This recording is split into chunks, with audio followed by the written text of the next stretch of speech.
You are not just tired because life is hard. You are tired because your ambition is being drained by habits you still call entertainment. While you consume, other men build audiences, offers, businesses, and status from the same platforms that keep you weak.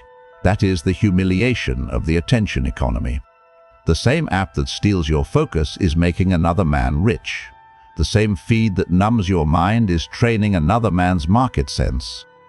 The same video you watch to escape is being studied by another man as data.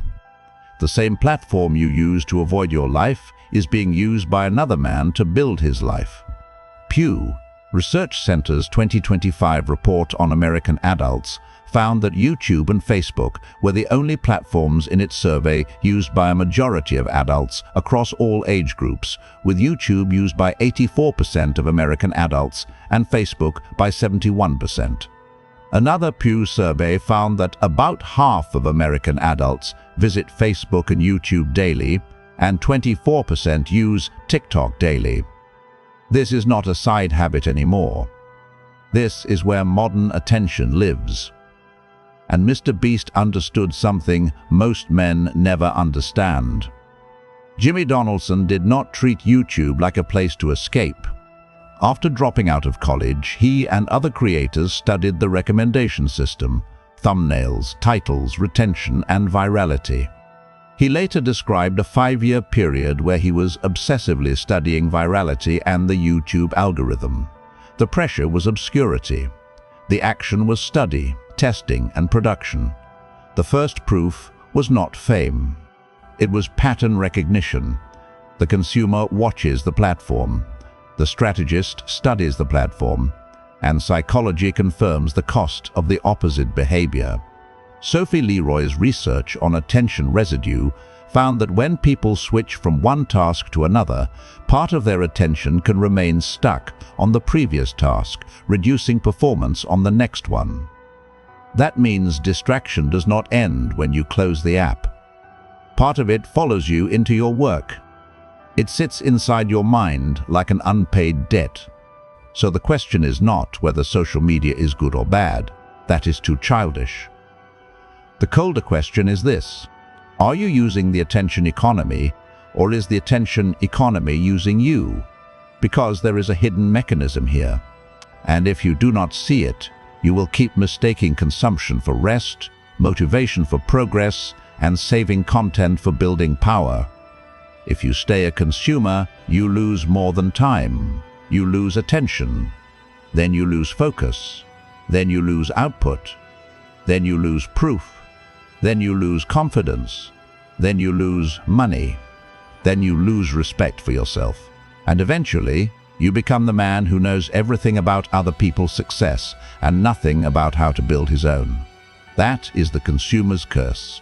He is informed but inactive, inspired but unproven, entertained but broke, motivated but still invisible. And the most dangerous part is that he does not feel like he is losing. He feels busy, he feels educated, he feels connected, he feels like he is learning. But the scoreboard tells the truth. No offer, no proof, no audience, no skill output, no client contact, no money moving, no reputation forming, just hours consumed and nothing built. The first sign looks harmless. That is why it controls most men before they realize they have surrendered. Sign 1. You open apps without a reason. This is where the consumer identity begins. You are not choosing, you are obeying. You do not open the app with a mission. You open it because your hand moved before your mind gave an order. You were bored for 2 seconds. You felt a little pressure. You felt a little silence. You felt a little discomfort.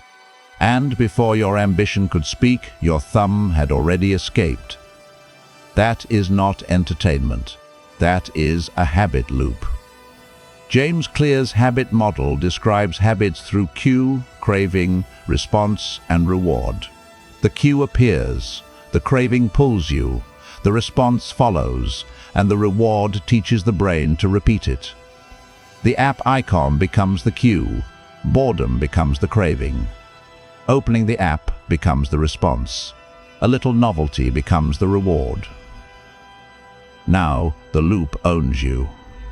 And if your ambition has to fight a loop you never examine, your ambition loses quietly. Ask yourself this with no mercy. How many times today did you open an app without a mission? Not because you needed information, not because you were creating, not because you were selling, studying, posting, or building. You opened it because your nervous system wanted escape. If the answer makes you uncomfortable, good. That discomfort is the first crack in the spell. Because once you see the loop, you can no longer call it freedom. You can no longer call it rest. You can no longer pretend the feed just happened to you. A man who does not command his first impulse will eventually be commanded by someone else's design. And the next sign is worse, because it proves the platform has not only taken your time, it has made another man's life clearer to you than your own. Sign 2. You know creators better than your own goals. You know their posting schedule, their opinions, their business model, their controversies, their routines, their income claims, their life story, their favorite tools, their daily habits, their arguments, their enemies, their wins, their failures.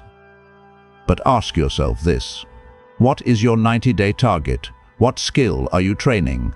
What proof are you training? What proof are you building? What offer are you testing? What problem are you trying to solve? What market are you studying? If their world is clearer to you than your own strategy, you are not a student, you are a spectator. This is how the attention economy reverses your ambition. It makes other men's lives feel urgent and your own life feel vague. It trains you to care about their next move while postponing your own. It gives you the emotional experience of being close to achievement without forcing you to create any evidence of achievement. And vague men do not build power, they drift. The consumer tracks personalities.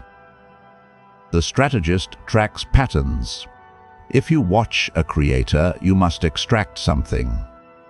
Why did the hook work? Why did the title create tension? Why did the offer feel clear? Why did the audience trust him? Why did the story hold attention? Why did the payoff feel worth the wait? If you cannot answer those questions, you are not studying, you are worshipping. And worship has a hidden symptom. You keep saving wisdom, you never turn into proof. Sign 3, you save content, but never build from it. This is one of the most sophisticated forms of procrastination. You save the thread, you save the video, you save the tutorial, you save the business advice, you save the workout, you save the money lesson, you save the discipline framework, you save the quote, you save the checklist, you save the post that makes you feel like your future is finally becoming clear, and your brain feels rich, but your life stays poor. Look at the saved folder on your phone. If it contains hundreds of ideas and your life contains no proof, that folder is not a library. It is evidence against you. Because saving is not building. Saving is only valuable if it creates a second action. A note, a page, a sample, a sales message, a habit, a checklist, a portfolio piece, a decision, a public post, a direct offer, a completed draft, a measurable change in behavior. Without that second action, your saved folder becomes a graveyard of unused ambition. The consumer collects advice. The strategist converts advice. So here is the rule. Every saved piece of content must become one of 3 things: an action, a note in a system, or deletion.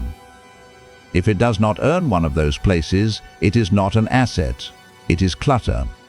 And clutter is another form of control.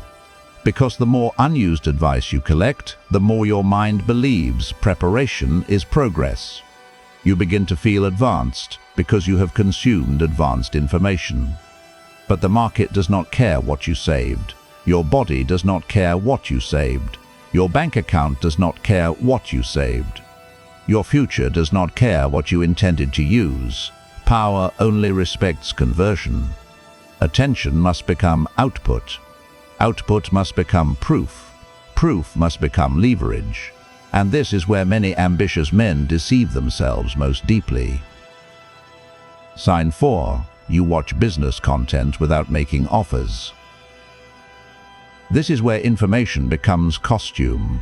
You watch videos about money, high-income skills, sales, freelancing, client acquisition, personal branding, cold outreach, funnels, offers, pricing, negotiation, distribution, audience building. You know the vocabulary. You can speak the language. You can explain the models. You can repeat the frameworks.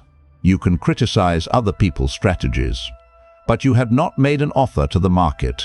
No message sent. No prospect contacted. No sample presented. No price tested. No proof shown. No service described. No client asked. No problem solved for money. That is not business. That is business-themed entertainment. The danger is that it feels more respectable than normal entertainment. You are not watching gossip. You are watching wealth content. You are not watching random drama. You are watching entrepreneurs. You are not wasting time, you tell yourself. You are learning. But learning that never touches the market becomes fantasy. If you watch business content but never make offers, you become a man who understands wealth from the outside. You can describe the machine, but you are not inside it. You can talk about leverage, but you have nothing leveraged. You can talk about value, but no one has paid you for value. You can talk about freedom, but your attention is still rented by the feed. The payoff is colder. Business knowledge only becomes power when it touches the market. The market does not reward your private understanding. It rewards value offered, tested, delivered, and trusted. So after every business video, ask yourself this: what offer can I make? What sample can I build? What prospect can I contact? What price can I test? What proof can I publish? If the answer is nothing, then you were not learning. You were consuming the fantasy of being a builder. And if you are serious about turning this from theory into discipline, then understand this: you are already watching a lot. You are already consuming strategy. But if you continue to consume without structure, your ambition will keep leaking into the same places. Inside Patreon, I go deeper into the raw, unfiltered principles behind power, discipline, attention, and strategic self-command. Not motivation, not comfort, not public safe lessons. The decision is yours. Because power is not in asking. Power is in making a man choose what he already knows is necessary. And that brings us to the next deception. Sign 5. You confuse motivation with movement. This is the trap of the self-improvement consumer. A video hits you. You feel powerful. You feel seen. You feel like the old version of you is dying. You imagine the disciplined version, the wealthy version, the dangerous version, the free version. The version that wakes early, trains hard, builds quietly, speaks less, earns more, and no longer needs applause. But then the video ends. And no action follows. No word block. No message sent. No page written. No skill practiced. No money tracked. No proof created. No uncomfortable conversation. No public evidence. No offer. No repetition. That feeling was not movement. It was emotional activation. And emotional activation without execution becomes a drug.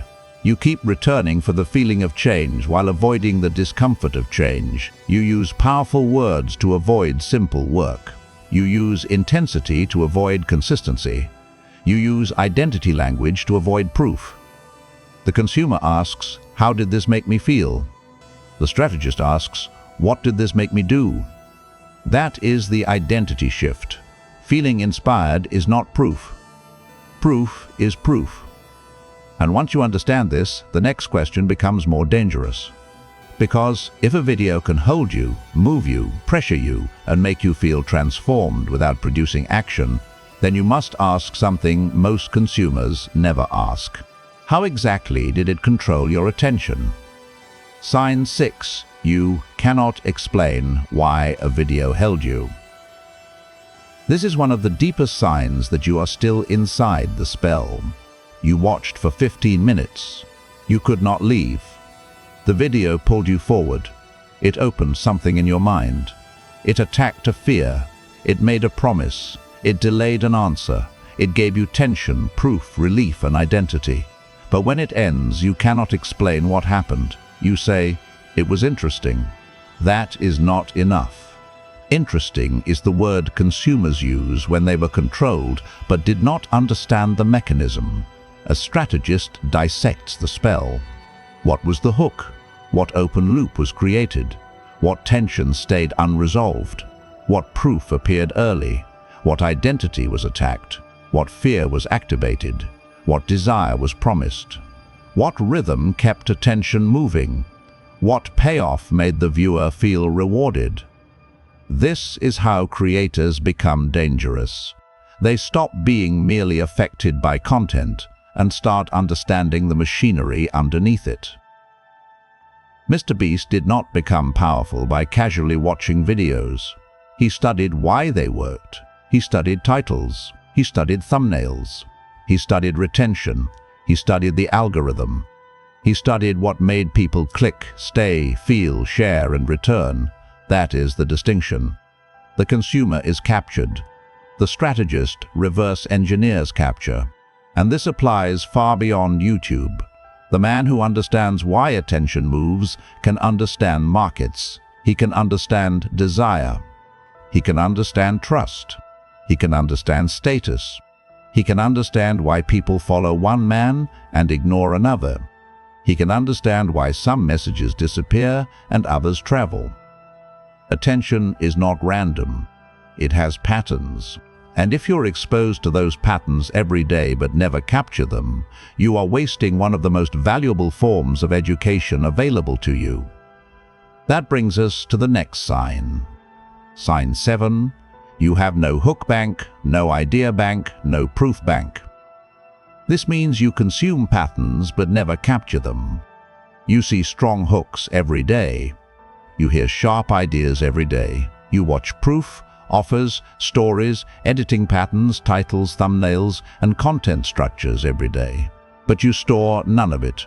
No hook bank, no idea bank, no proof bank, no swipe file, no market observations, no list of buyer pains, no content angles, no outreach examples, no lessons turned into assets. So every time you create, you start from zero. This is inefficient and weak. A bank is not just for creators. A man with a hook bank learns attention. A man with an idea bank stops depending on mood. A man with a proof bank earns trust before he asks for money. A man with an offer bank stops begging for opportunity. The strategist builds banks. A hook bank for attention, an idea bank for content, a proof bank for trust, an offer bank for selling, a pain bank for market research, a title bank for packaging. This is how attention becomes raw material. The consumer lets content pass through him. The strategist extracts value and stores it. If you have watched thousands of videos and cannot produce 10 hooks, 10 ideas, and 10 proof points from what you studied, then you were not learning. You were being farmed. Your attention went in. Nothing came out. That is the difference between a product and a producer. A product is shaped by the feed. A producer studies the feed, extracts the mechanism, and turns it into output. Machiavelli wrote, "Everyone sees what you appear to be, few experience what you really are." In the attention economy, this becomes even colder. Everyone sees what you post, but the market experiences what you can prove. Your opinions do not matter if they never become evidence. Your ambition does not matter if it never becomes visible, and visibility creates the next fear. Sign 8. You fear posting because you still need approval. This is where consumption protects your ego. As long as you are watching, no one judges you. As long as you are saving, no one rejects you. As long as you are planning, no one can see the weakness in your execution. But the moment you post, the market can answer. Silence can happen. Criticism can happen. Being ignored can happen. A weak result can happen. Someone can misunderstand you. Someone can laugh. Someone can disagree. Someone can see that you are not yet as sharp as you imagined, and that terrifies the man who still needs approval. So he stays a consumer. He tells himself he is not ready. He needs more knowledge, more confidence, more polish, more time, more clarity, more inspiration, more preparation. But under the excuse is permission dependence. You are still waiting for a version of yourself that cannot be judged. That version does not exist. You build public strength by entering public feedback. Post the proof, publish the breakdown, share the lesson, show the sample, make the offer. Put the work where reality can touch it. The first posts may be weak. Good. Weak proof can be improved. Invisible proof cannot be trusted. A man who refuses public feedback remains trapped in private fantasy. He may feel talented. He may feel misunderstood. He may believe he has potential. But potential that never enters the arena becomes self-deception. And understand this clearly. The market is not your enemy because it judges you. The market is useful because it tells you the truth without caring about your feelings. Approval seekers fear that. Strategists use it. If you are serious about becoming a man whose work cannot be ignored, then stop treating feedback like an attack. Treat it like intelligence. You are already consuming endless signals from the outside world. But without a private system of interpretation, discipline, and execution, those signals become noise. Inside Patreon, I break down the deeper, unfiltered material that cannot be softened for public comfort. Attention control, status behavior, discipline under pressure, strategic solitude, how to stop needing permission from people who have built nothing. If you continue only watching, you will stay entertained. If you decide to build, you will need sharper weapons. The decision is yours. And now we reach the modern surrender most men never question. Sign 9. You let algorithms decide your mental diet. You wake up and let the feed choose your first thoughts. You open an app and let the algorithm decide what emotions enter your nervous system. Outrage, envy, fear, comparison, drama, celebrity noise, fake urgency, random advice, conflicting opinions, manufactured conflict, other people's victories, other people's bodies, other people's bodies, other people's bodies, other people's money, other people's opinions about events that do not move your life forward by 1 inch. Then you wonder why your mind feels scattered. Your feed becomes your mood. Your mood becomes your decisions. Your decisions become your ceiling. Your inputs become your thoughts. Your thoughts become your actions. Your actions become your life. If you do not govern your inputs, you do not govern the early stages of your own behavior. That does not mean you must disappear from platforms.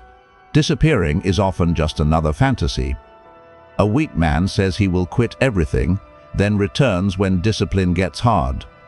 A strategist does not need dramatic exits, he needs command. Choose your inputs. Curate ruthlessly. Unfollow weakness. Mute distraction. Protect the first hour. Study with a purpose. Use search more than feed. Enter platforms with a mission. Leave when the mission is complete. The consumer is fed. The strategist hunts. This is the shift. You are not here to be mentally fed by accident. You are here to hunt for assets, a useful hook, a market pane, a proof format, an offer angle, a content structure, a lesson that becomes action. If the feed gives you nothing to build with, it does not deserve your attention, because your attention is not free. It is the first resource of power, and the final sign reveals whether that resource ever returns to you as money, status, proof, or freedom. Sign 10, you have no way to turn attention into money. This is the final diagnosis.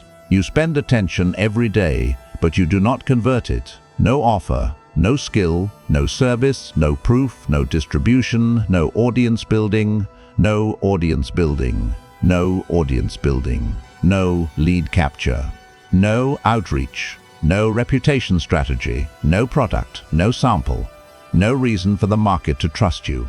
This is why you feel drained. Because attention leaves you, but nothing returns. Other men turn attention into subscribers, subscribers into trust, trust into offers, offers into money, money into leverage, leverage into freedom. You turn attention into fatigue. That is the brutal difference. The attention economy is not only stealing from you, it is paying other men with what it takes from you. The same platforms can make you weak or make you powerful. The difference is not the platform. The difference is posture, consumer or strategist, product or producer, watched man or building man. Now here is the final payoff. A consumer spends attention. A strategist converts attention into proof, leverage, and power. The consumer opens apps without reason. The strategist enters with a mission. The consumer knows creators. The strategist studies patterns. The consumer saves content. The strategist converts it into output. The consumer watches business. The strategist makes offers. The consumer feels motivated. The strategist creates proof. The consumer stays inside the spell. The strategist reverse engineers it. The consumer has no banks. The strategist stores hooks, ideas, and proof. The consumer fears posting. The strategist publishes evidence. The consumer lets algorithms feed him. The strategist governs inputs. The consumer spends attention with no return. The strategist turns attention into market value. This is the identity shift. Stop calling yourself tired if you are feeding the machine that drains you. Stop calling it entertainment if it makes you weaker. Stop calling it learning if it produces no output. Stop calling it rest if it leaves you more scattered. You are not just living in the attention economy. You are being ranked by how you behave inside it. Some men are users. Some men are products. Some men are producers. Some men are owners. Choose your level. For the next 7 days, do not quit the internet. That is too simple. Instead, enter it like a strategist. Every time you watch something, extract one asset, one hook, one idea, one market pane, one proof format, one offer angle, one content structure, one lesson you turn into action. Then build your 3 banks: hook bank, idea bank, proof bank. If a piece of content gives you nothing to build with, stop feeding it your attention. Because your attention is not free. It is the first resource of power. Spend it like a consumer and you become weaker. Convert it like a strategist and you begin to build proof, leverage, and power.